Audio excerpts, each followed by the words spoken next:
Joe Biden's lead remains the same on the electoral map. It's 253 to 213, but in Georgia, he's taken a very, very slim lead over President Trump after trailing since Election Day. President Trump is still ahead in Pennsylvania, but that lead is narrowing fast, too, as more votes are counted there. And in Nevada, Biden has led consistently over the past few days, but that lead has, well, it's expanded, in fact, to just under 12,000 votes. 60 in 6 correspondent Enrique Acevedo is in North Las Vegas for us following the latest developments there. Enrique, good morning to you. Good morning. The Nevada Secretary of State says there are a little over 190,000 outstanding ballots statewide, and around 90% of those are here in Clark County, a Democratic stronghold. We were told that later today we can expect some updated results later this afternoon, about 51,000 of those outstanding ballots. It could be a big boost for Biden, as Clark County is only one of 2 counties in the entire state where he maintains a steady lead.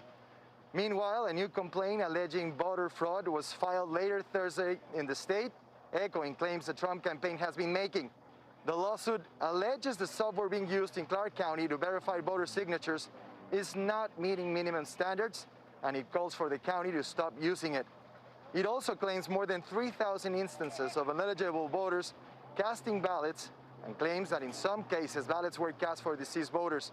No documents to back either claim were provided, Anthony, and with that new batch of results expected later today, we can see the voter count in Nevada go to over 90%.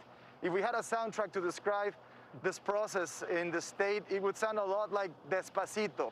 It's going very slowly, but authorities here say they're aiming for accuracy, not speed. Anthony? Accuracy is key, Enrique. Thank you very much.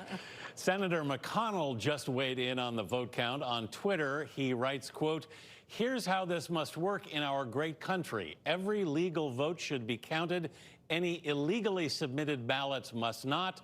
All sides must get to observe the process, and the courts are here to apply the laws and resolve disputes. That's how Americans votes decide the results." And we are joined now by Nevada Attorney General Aaron Ford. Attorney General Ford, good morning. Thanks so much for being with us. As you just heard Enrique say, there are allegations by the Trump campaign. They filed a lawsuit claiming that some 3,000 improper ballots were filed. Have you seen any evidence of voter fraud in your state? Well, we have not, and nor has our Republican Secretary of State, Barbara Sagafsky, nor have our 17 county registrars. And in fact, this 6-page complaint that they filed late last night is, in a word, garbage. When you take a look at the list that they presented, and they never presented me the list, by the way. If you take a look at the list of folks on that name, one of the first things that pops out is that there are a lot of military addresses on that list. What their cover letter says is that it appears as though these people may have improperly cast mail-in ballots. That's pure speculation, and is evidenced by the fact that the list itself has military people on it. It just goes to show the last-ditch efforts that these guys are going to go through to try to derail this election campaign.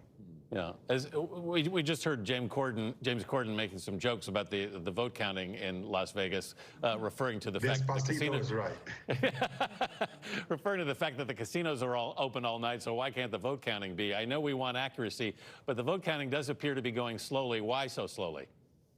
Well, it's going slowly because this is a new endeavor for us, to be sure. Our legislature, in its infinite wisdom, decided to have all active voters receive mail-in ballots this year so that they could exercise their constitutional franchise to vote free from COVID.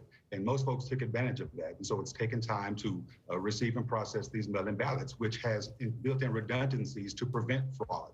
We have signature verification. We have unique barcodes, and we have other redundancies to ensure that we don't have people who are voting twice or otherwise. And so that's why it's taken longer. And people are not sleeping. I'm not sleeping, I can tell you that. And what we're trying to do is to ensure that we have accurate results that are laid out based on the voices that have been raised through this election cycle. Do you have a sense when you might have a final count? Well, what I do know is that there's a November 12th deadline by which Joe Gloria has indicated, obviously, he's going to meet. That's a local county registrar, but all of our state registrars have to meet that deadline. I wouldn't be surprised if it's met before that, but that's not my lane, so to speak.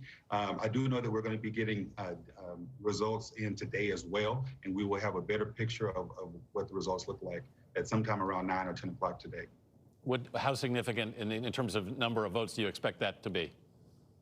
Well, at a minimum of 51,000, not 51, 51,000 is what I recall someone saying on yesterday. But again, that's more in the province of our Secretary of State, our Chief Elections Officer, and the local registrars to talk about that. 90% of these votes that are being tallied are coming out of Clark County, which is where Las Vegas is located, which is about 2/3 of the state's population in any event. And so, you know, that's what we're going to be seeing tallied and coming out today at 9 and at 10 or at 10 o'clock this morning. All right. Attorney General Ford, thank you so much for joining us, and I hope you get some sleep. We appreciate it. Thank you.